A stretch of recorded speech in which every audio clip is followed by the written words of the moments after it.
Hi friends, Siva Ayali சீரியலேருந்து சூப்பரான promo வந்திருக்கு. நம்ம அதை பற்றி தான் அந்த வீடியோக்குள்ளே நம்ம பார்க்க போகிறோம். வாங்க நம்ம வீடியோக்குள்ளே போகலாம். சிவாவுக்கு அடிபட்டு ரொம்பவே கிரிட்டிக்கலான ஒரு நிலைமையில் இருக்கிற மாதிரிக்கு இந்த கதையை இப்போ ஆரம்பிக்கிறாங்க. அடுத்து பார்த்தோம்னா அதை பார்த்ததுமே அவங்க அயலி பயங்கரமாக பதற ஆரம்பிச்சிருந்தாங்க. சிவாவுக்கு என்ன நடந்துச்சு, எப்படி எதுக்காக இந்த மாதிரிக்கு அடிபட்டுருக்கு அப்படின்னு சொல்லிட்டு நம்மளுக்கு தெரிய வரல. ஆனால் ஹாஸ்பிட்டலில் அவங்க அட்மிட் ஆகிருக்கிற மாதிரிக்கு இருக்கவும் இதனால் அயலி ரொம்பவே பதட்டம் அடைகிற மாதிரிக்கு இருக்கிறாங்க. அடுத்து பார்த்தோம்னா இந்த விஷயத்தை இந்திராணிக்கு அவங்க ஃபோன் மூலமாக சொல்லவும் இதை கேட்டதுமே உதய பெருமாள் எல்லாருமே அதிர்ச்சி அடைகிறாங்க. படுத்தது எல்லாருமே ஹாஸ்பிட்டலுக்கு வரவும் உடனே என்ன ஆச்சு அப்படின்னு சொல்லி கேட்டுட்டு இருக்கும் போதே அப்போ இந்த மாதிரிக்கு நடந்து போச்சு அப்படின்னு சொல்லவும் உடனே பார்த்தோம்னா அவங்க இந்திராணி டாக்டர்கிட்ட விசாரிக்கும் போது அப்போ அவங்க சொல்கிறாங்க ரொம்பவே கிரிட்டிக்கலான ஒரு நிலைமையில தான் இருக்குது அப்படிங்கவும் அப்போ உடனே நீங்கள் ட்ரீட்மெண்ட்டை ஆரம்பிச்சிட வேண்டியதுன்னு அப்படிங்கிறாங்க.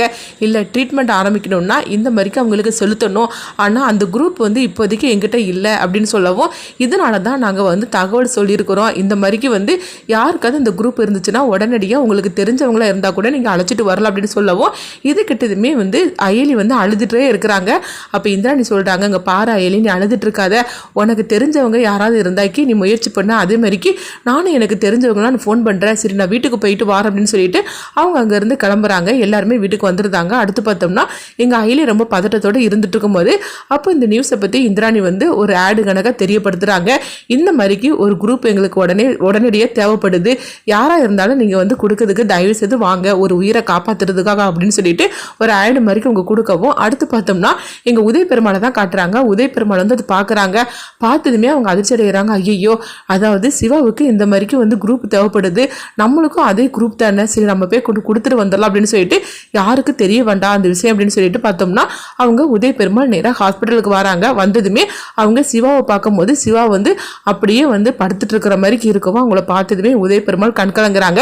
அப்போ உதய பெருமாள் எங்கள் வீட்டில இருந்து கிளம்புனதுமே கபிலனுக்கு ஒரு சந்தேகம் வருது, இவர் என்ன திடீர்னு ரொம்ப பதட்டத்தோட கிளம்பிட்டு இருக்கிறாரு, அது மட்டும் இல்லாம இந்த மாதிரிக்கு ஒரு தகவலும் வந்திருக்குது, ஒருவேளை என்ன நடக்குன்னு பார்க்கலாம், இவர் எங்க போறாரு பார்க்கலாம் அப்படின்னு சொல்லிட்டு உதய பெருமாளை ஃபாலோ பண்ணிட்டு கபிலனும் அங்க ஹாஸ்பிட்டலுக்கு வந்துருந்தாங்க.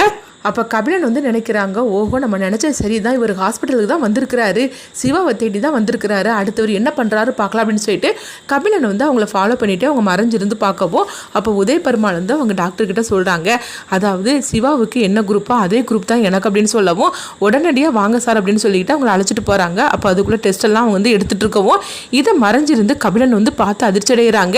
அப்போ சிவாவுக்கு இதை கொடுக்கறதுக்காக தான் அவர் வந்திருக்கிறாரு அப்படின்னு சொல்லிட்டு பார்த்துட்டு இருக்கவும் அடுத்ததாக பார்த்தோம்னா அவங்கள பற்றி டீட்டெயில் அட்ரஸ் எல்லாம் இதில் எழுதுங்க அப்படின்னு நர்ஸ் ஒரு ஃபார்மை கொடுக்கவும் அப்போ அதில் பார்த்தோம்னா அவங்க உதய பெருமாள் எழுதுறாங்க பேரை. அப்புறம் எழுதிக்கிட்டு வேண்டாம் நம்ம உண்மையான பேரை எழுதிட வேண்டாம்னு சொல்லிட்டு உடனே பார்த்தோம்னா அந்த பேரை அவங்க அழிச்சிட்டு அதுக்கடுத்தது ஒரு பொய்யான பேரை எழுதிட்டு ஒரு பொய்யான ஒரு அட்ரஸை அந்த ஃபார்மில் அவங்க ஃபில்லப் பண்ணி கொடுக்குறாங்க. கொடுத்ததுக்கு அப்புறமா உதய பெருமாள் அந்த குரூப்பை கொடுக்கவும் அடுத்ததாக பார்த்தோம்னா அவங்க உதய பெருமாள் சிவாவை பக்கத்துலேருந்து பார்க்குறாங்க. அப்போ சிவா கண்ணை மூடிட்டு இருக்கிற மாதிரிக்கு இருக்கவும் அப்போ உதய பெருமாள் கண்ணு கலங்குறாங்க. அப்போ அவங்க சொல்கிறாங்க, இவனை எப்படியாவது தயவு செய்து நீங்கள் தான் காப்பாற்றணும் அப்படின்னு சொல்லும்போது நீங்கள் ஒன்றும் கவலைப்பட வேண்டாம், அதான் அந்த குரூப்பை கொடுத்துட்டீங்களா, கண்டிப்பாக காப்பாற்றிருந்தோம். ஆமாம், இவர் உங்களுக்கு ஏதாவது சொந்தக்காரரா அப்படின்னு சொல்லி கேட்டுட்டு இருக்கப்போ உடனே உதய பெருமாள் இல்லை அப்படின்னு போய் சொல்லியிருந்தாரு. அடுத்த ஒரு மனசுக்குள்ளே நினைக்கிறாரு, அவன் என் பையன் அப்படின்னு சொல்லிட்டு அவங்க மனசுக்குள்ளே நினைக்கவும் கண் கலங்கிட்டே ஐயோ நம்ம அங்கே இருக்கிறது தெரிய வேண்டாம் யாருக்கும், நம்ம அங்கேருந்து கிளம்பி போயிடலாம், அதுக்கப்புறமா திடீர்னு அயலி யாராவது வந்துட போகிறாங்க அப்படின்னு சொல்லிட்டு உதய பெருமாள் ஹாஸ்பிட்டல் யாருக்கும் தெரியாமல் அவங்க இருந்து மறைஞ்சு போகிறாங்க.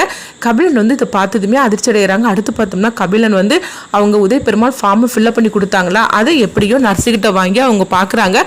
பார்த்ததுமே அதிர்ச்சி அடைகிறாங்க. அதில் எல்லாமே உதய பெருமாள் போலியான ஒரு பேரையும் போலியான ஒரு அட்ரஸையும் எழுதியிருக்கிறாங்க. அப்போ அந்த நர்ஸ் சொல்கிறாங்க, இது அவர் எழுதி கொடுத்தது அப்படின்னு சொல்லவும் இதை உடனே பார்த்தோம்னா அவங்க அந்த ஃபார்மை அவங்க ஒரு ஃபோட்டோவாக எடுத்து வச்சுருந்தாங்க. அடுத்தது கபிலன் உங்கள் நேராக வீட்டுக்கு கோவத்தோடு வராங்க. வந்ததுமே அவங்க கபிலன் கேட்குறாங்க, அம்மா நீங்கள் எங்கே போயிட்டு வாரீங்க அப்படின்னு உதய பெருமாளை பார்த்து கேட்கவும் நான் எங்கேயும் போகலை அப்படிங்கிறாங்க. எங்கேயும் நீங்கள் இப்போ வெளியே போட்டு வந்தீங்களான்னு சொல்லும்போது ஒரு முக்கியமான வேலை அதுக்கு தான் போயிட்டு அப்படிங்கவோ, அப்படியா, அப்போ நீங்கள் சிவாவை போய் பார்க்கல அப்படின்னு சொல்லி கேட்டுட்டு இருக்கவும் உடனே இந்திராணி கேட்டுட்டு இருக்கிறாங்க, என்ன கபிலா உனக்கு என்னாச்சு, எதுக்காக அப்படி கேட்டுட்டு இருக்கிற அப்படிங்கவும் அப்போ செல்வநாயகியும் கபிலன் கேட்டுட்டு இருக்கிறாங்க, என்னாச்சு கபிலா, எதுக்காக இந்த மாதிரிலாம் உங்கள் அப்பாவை வந்து குறுக்கு விசாரணை மாதிரிக்கு நீ வந்து விசாரிச்சுட்டு இருக்கிற அப்படிங்கிற ரித்திகாவும் இருந்துட்டு இருக்கிறாங்க. அம்மா இவர் யார் தெரியுமா அந்த சிவாவுக்கு அப்படிங்கும்போது, சிவாவுக்கு இவர் அப்பா அம்மா அப்படிங்கிறாங்க. இது கிட்டதுமே செல்வநாயகி அதிர்ச்சி அடைகிறாங்க. என்ன சொல்கிற கபிலா அப்படிங்கும்போது, ஆமாம் அம்மா சிவாவோட அப்பா வேறு யாரும் கிடையாதுமா, இவர் தாம்மா அப்படிங்கவும், இது கிட்டதுமே உதய பெருமாள் வந்து, எங்கள் பாரு கபிலா நானும் பார்த்துக்கிட்டு தான் இருக்கிறேன், நீ வந்து என் மேலே இந்த மாதிரிக்கெலாம் வந்து பொய்யான ஒரு தவறான சொல்லாது அப்படிங்கும்போது, அப்போ இந்திராணி சொல்கிறாங்க, என்ன கபிலான்னு இப்படிலாம் பேசிகிட்டு இருக்கிற அப்படிங்கவும், அக்கா இவர் சொன்னது எல்லாமே பொய்க்கா, இவர் இப்போ வந்து சிவாவை பார்த்து சிவாவுக்கு அந்த குரூப்பை கொடுத்துட்டு வந்திருக்காருக்கா அப்படிங்கும்போது, சரி அதனால என்ன அப்படிங்கும்போது, இங்கே பாருங்கள் அது மட்டும் இல்லை அந்த குரூப்பு வந்து இவருக்கும் அவனுக்கும் வந்து ஒரே குரூப்பு தான், அது மட்டும் இல்லாமல் இவர் தான் வந்து சிவாவோட அப்பா அப்படின்னு சொல்லவும், இது கிட்டதுமே செல்வநாயகி சொல்லிட்டு இருக்கிறாங்க. அவன் சொல்கிறதெல்லாம் உண்மையானு கேட்கும்போது, நான் ஹாஸ்பிட்டலுக்கும் போகலை ஒன்றும் போகலை அப்படிங்கவும், அப்படியா இந்த பாருங்க அப்படின்னு சொல்லிக்கிட்டு அந்த அவரை வந்து தப்பான ஒரு ஃபார்மில் வந்து ஃபில்லப் பண்ணார்ல, அதை அவங்க கொடுக்குறாங்க. அதில் வேறு பேர் தானே இருக்குது அப்படிங்கவும், ஆமாம் ஃபஸ்ட்டு வந்து உண்மையான பேரை எழுதியிருக்கிறாரு, அதுக்கப்புறம் பொய்யான பேரை எழுதி வச்சிருக்கிறாரு அப்படிங்கவும், அது மட்டும் இல்லை அந்த சிசிடிவி ஃபுட்டேஜ் எல்லாத்தையும் நான் வந்து வீடியோவாக எடுத்துகிட்டு வந்திருக்கிறேன், அதையும் நீங்கள் பார்க்குறீங்களா, இவர் ஹாஸ்பிட்டலுக்கு போய் இவர் சிவாவை பார்த்துருக்கிறாரு, பார்த்தது மட்டும் இல்லாமல் அந்த குரூப்பையும் கொடுத்துட்டு வந்திருக்காரு அப்படின்னு சொல்லிட்டு அந்த சிசிடிவி வீடியோவை அவங்க வந்து எடுத்துகிட்டு வந்திருக்கிறாங்க. அதையும் இந்திராணி கிட்ட காட்டவும், இந்திராணி அதை பார்த்ததுமே அதிர்ச்சி அடைகிறாங்க. அப்போ உடனே இந்திராணி செல்வநாயகி ரித்திகா எல்லாருமே வந்து கேட்டுட்டு இருக்கிறாங்க, அவன் கபிலன் சொன்னது எல்லாமே உண்மையா, அப்போ நீங்கள் தான் சிவாவோட அப்பாவா அப்படின்னு சொல்லிட்டு கேட்டுட்டு இருக்கவோ, இப்படி வந்து வசமாக வந்து உதய பெருமாள் இவங்க கிட்ட வந்து மாட்டிக்கிட்டுதாங்க. உதய பெருமாளுக்கு இப்போ என்ன பண்ணுறதுனே தெரியல. அவங்க எவ்வளவோ இல்லைன்னு சொன்னாலும் ஆனால் வந்து வசமாக வந்து எல்லா ஆதாரத்தையும் கபிலன் காட்டினதுனால உதய பெருமாளுக்கு இப்போ உண்மையை சொல்ல வேண்டிய ஒரு இக்கட்டான நிலைமையில உதய பெருமாள் வந்து இருக்கிறாங்க. இங்கே பார்த்தோம்னா வந்து சிவாவும் அயிலையும் ஒரு வேளை வந்து அதாவது தனக்கு கொடுத்த நாள் வந்து முடிய போது, இந்திராணி தனக்காக 1 மாதம் டைம் கொடுத்தாங்க, அந்த 1 மாதம் டைம் வந்து முடிய போகுது. ஆனாலும் வந்து உதய பெருமாள் வந்து தன்னுடைய அப்பா தான் சொல்கிறதுக்கு நம்மக்கிட்ட இருந்தது ஒரே ஒரு ஃபோட்டோ, இப்போ அந்த ஃபோட்டோ வந்து நம்மக்கிட்ட இல்லை. அதனால எப்படியாவது உதய பெருமாள் வந்து அவர் வாயாலேயே வந்து நான் தான் அவருடைய மகன் அப்படின்னு சொல்ல வைக்கணும் அப்படின்னு சொல்லிட்டு சிவாவும் அயிலையும் சேர்ந்து இந்த மாதிரிக்கு ஒரு நாடகத்தை போட்டாங்களா. அந்த நாடகத்தில் வந்து உதய பெருமாள் வந்து உண்மையை சொல்லியிருந்தாங்களா, ஆமாம் சிவா தான் என்னுடைய பையன் அப்படின்னு சொல்லிக்கிட்டு உண்மையை அவங்க வந்து வெளிக்கொண்டுட்டு வந்துருந்தாங்களா. அடுத்தது பார்த்தோம்னா சிவா வந்து உதய பெருமாளுடைய மகன் அப்படின்னு சொல்லிக்கிட்டு இந்திராணிக்கும் ரித்திகாவுக்கு செல்வநாயகி கபிலன் இவங்க எல்லாருக்குமே வந்து தெரிய வரும்போது, அடுத்ததான் வந்து இந்திராணி என்ன முடிவு எடுப்பாங்க, அதே மாதிரிக்கு செல்வநாயகியும் கபிலனும் அவங்க என்ன முடிவு எடுப்பாங்க.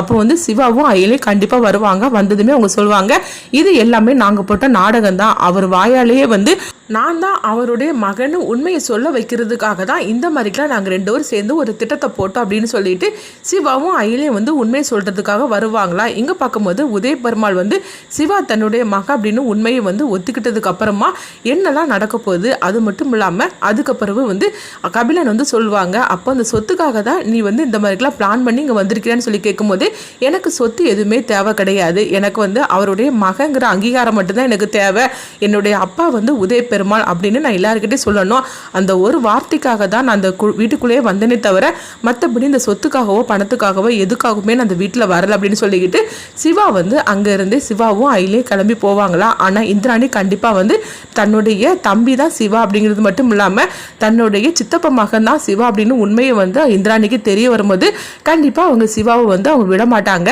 ஆனால் அதுக்கு அடுத்தது கபிலன் வந்து என்ன முடிவு எடுப்பாங்க, அதே மாதிரிக்கு செல்வநாயகியும் சிவாவை தன்னுடைய பையனாட்டு அவங்க ஏற்றுக்கவும் போகிறது கிடையாது. இதனால அடுத்ததான் அந்த கதை என்ன மாதிரி கொண்டுட்டு போக போகிறாங்கன்னு சொல்லி நம்மளும் வெயிட் பண்ணி பார்க்கலாம்.